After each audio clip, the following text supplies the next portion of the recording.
Today was the deadline for the administration to comply with the Judiciary Committee subpoenas for documents related to the legal justifications for the President's warrantless wiretapping program. As you know, the President authorized that. We have asked for what he justified that authorization on. The administration failed to adequately comply. They were supposed to have complied a month ago. They asked for a delay until the 1st of August. I gave them that delay. They still did not comply. We went to today, and as of today, the administration has produced no documents, no adequate basis for noncompliance, no privilege claims, and no complete privilege log. They have not complied. They have not complied with the subpoenas of the Senate Judiciary Committee. I've worked in good faith with this administration. I first sought this information voluntarily. I accommodated requests for time. But when the request for more time was simply followed by delay upon delay, we issued subpoenas in a bipartisan vote, and even then, when the subpoenas weren't followed through, we gave them more time. The time is up. Time is up. Waited long enough. Incidentally, in the administration's response today, they claimed the office of the Vice President is not part of the executive office of the President, so some kind of fourth branch of government. Well, that's wrong.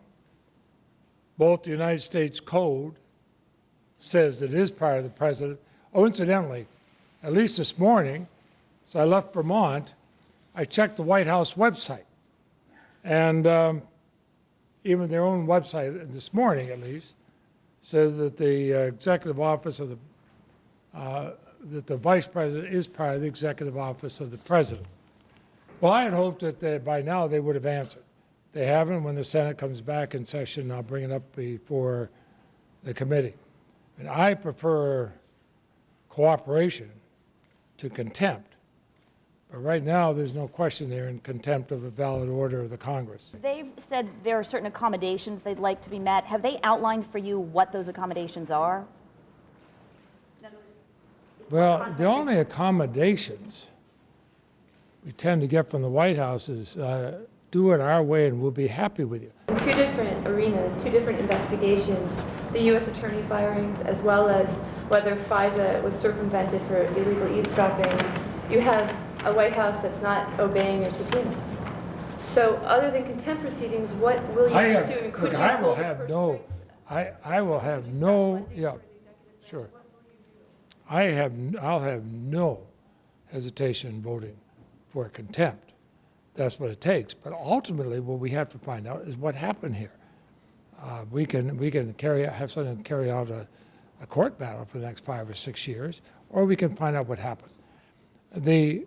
Do we punish the Department of Justice and the professionals in the Department of Justice, for example, holding back money from law enforcement because you've had a few people in the political positions at the top who've done their best to destroy the Department of Justice? I'm not in favor of that. Do we stop our fight against terrorists and defund our legitimate fights against terrorists because there are those who want to fight not so much terrorists as they want to fight the United States Constitution? I don't want to do that. Let's try to get the information first.